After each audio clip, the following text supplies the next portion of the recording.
Commissioner Karachi نے ساحل گل plaza کے حتمی تحقیقاتی رپورٹ تیار کر لی۔ تحقیقاتی رپورٹ کمشنر کراچی اور ایڈیشنل آئی جی پر مشتمل کمیٹی نے مرتب کی۔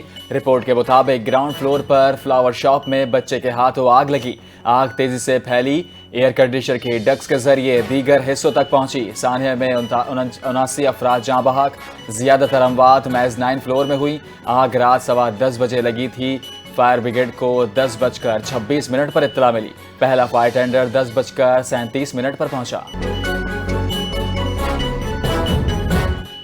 ایس آئی ایف سی کی توانائی دوست حکمت عملی۔ بلوچستان میں گیس کی بڑی دریافت۔ ماری انجینئرز کی ڈیرہ بختی پر تربت وین کنویں سے گیس دریافت کرنے کا اعلان۔ کچس ساؤتھ بلاک کا پہلا کامیاب کنواں۔ قومی گیس پیداوار میں اضافے کی امید۔ ابتدائی ٹیسٹنگ میں یومیہ 11 MMSC FD گیس کا بھاؤ ریکارڈ۔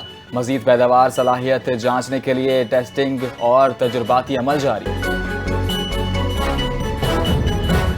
اسلام آباد ہائی کورٹ کے جسٹس محمد محسن اختر کیانی کی وکیلوں کے ہڑتال پر برس پڑے۔ ایمان مزاری اور ہادی علی کی گرفتاری کے خلاف ہڑتال ہے۔ جسٹس محسن کے سوال پر وکیل کا جواب۔ ریمارکس میں کہا کہ وکیل نے خود گرفتار کروایا پھر ہڑتال کرتے ہیں۔ بار وکیلوں کو جیل چھوڑ آئی پھر عدالتوں سے بائیکاٹ کر دیا۔ کتنی اچھی ہماری بار ہے، میڈل ملنا چاہیے۔ جج بھی نااہل ہیں اور عدالتیں بھی مردہ ہو گئی ہیں۔ وکیلوں کی ہڑتال اور گرفتار کے معاملے پر ہائی کورٹ میں تنقید ماحول پر برقرار۔ سندھ ہائی کورٹ نے طلباء یونین کی بحالی سے متعلق درخواستیں جرمانے کے ساتھ مسترد کر دیں۔ عدالت نے درخواست گزار کو 10,000 روپے جرمانہ سندھ ہائی کورٹ کلینک میں جمع کروانے کا حکم دیا۔ جسٹس عدنان الکریم نے کہا کہ تعلیم کا شعبہ پہلے ہی تباہ ہے۔ طلباء یونین سے اسے مزید کیوں برباد کرنا چاہتے ہیں؟ طلباء یونین کا مقصد اور فائدہ کیا ہے؟ عدالت کا درخواست گزار سے استفسار۔ کیسے فیکٹریز اور یونینز ہوتی ہیں؟ کیا طلباء وائس چانسلر کو دھمکانا چاہتے ہیں؟ عوامی خدمت کے سفر کو مزید تیزی سے آگے بڑھائیں گے۔ وزیر اعلیٰ پنجاب مریم نواز سے میاں والی کے قومی اور صوبائی اراکین اسمبلی کی ملاقات۔ ترقیاتی پروجیکٹس پر تفصیلی گفتگو کی گئی۔ ارکان اسمبلی کا وزیر اعلیٰ کو سرکاری اسپتالوں میں مفت ادویات کی فراہمی پر خراج تحسین پیش۔ سرگودا کا کارڈیالوجی سے ذرا میاں والی کے امراض قلب کے مریض بھی مستفید ہو سکیں گے۔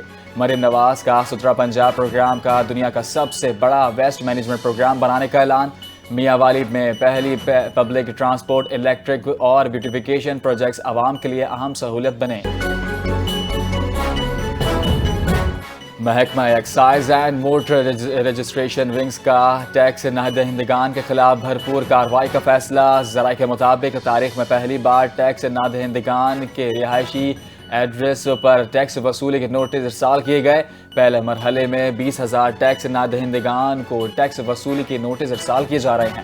محکمہ ایکسائز اس سے قبل سڑکوں پر روڈ چیکنگ کے لیے ٹیکس وصولی کرتا تھا۔ ٹیکس نہ دہندگان کا 15 روز کے اندر ٹیکس جمع کروانے کی ہدایت کی گئی۔ ٹیکس جمع نہ کروانے والوں کے رجسٹریشن موت۔ گوادر میں سیمینار اور ایگزیبیشن گوادر جدید ساحلی شہر 2026 کا کامیابی سے انعقاد۔ وفاقی وزیر منصوبہ بندی پروفیسر ڈاکٹر احسن اقبال نے گوادر بندرگاہ کی ترقی اور قومی ترجیح قرار دیا۔ گوادر پاکستان کو عالمی تجارتی نظام سے جوڑنے والا اسٹریٹجک راستہ بن رہا ہے۔ سینئر سینیٹر مشاہد حسین سید نے کہا کہ گوادر علاقائی تجارت اور بندرگاہی معیشت کا اسٹریٹجک مرکز بن رہا ہے۔ گوادر کے سیاحتی صنعت اور اسپیشل اکنامک زون سے امکانات پر خصوصی روشنی ڈالی۔ بھارتی ریاست مہاراشٹر میں طیارے کی کریش لینڈنگ نائب وزیر اعلیٰ اجیت پورا ہلاک۔ حادثہ ضلع پور کے علاقے بارہمتی میں پیش آیا۔ چارٹر طیارہ حادثے کا شکار ہوا۔ طیارے میں نائب وزیر اعلیٰ اور 2 ساتھی عملے کے 2 ارکان بھی سوار تھے۔ حادثے میں تمام سوار افراد ہلاک ہو گئے۔ بھارتی میڈیا کے مطابق حادثے کی وجوہات تاحال معلوم نہ ہو سکیں۔ تحقیقات شروع کر دی گئی۔ اور آبنائے حمز میں ایرانی فوجی مشقوں کا اعلان۔ خطے میں کشیدگی بڑھ گئی۔ پاسدار ایران نے انقلاب اعلان کیا کہ امریکی جہاز ایرانی سمندری حدود میں آئے تو حملہ کیا جائے گا۔ جنگ کا فیصلہ بیانات سے نہیں، میدان عمل میں ہوگا۔ امریکی صدر سے زیادہ گفتگو کرتے ہیں. ایرانی حکومت نے نوٹ جاری کرتے ہوئے کہا 29 جنوری تک 25,000 فٹ سے نیچے پرواز نہ کی جائے. اب نائے حمز میں سیکیورٹی ہائی الرٹ. غیر ملکی میڈیا کی تشویش میں اضافہ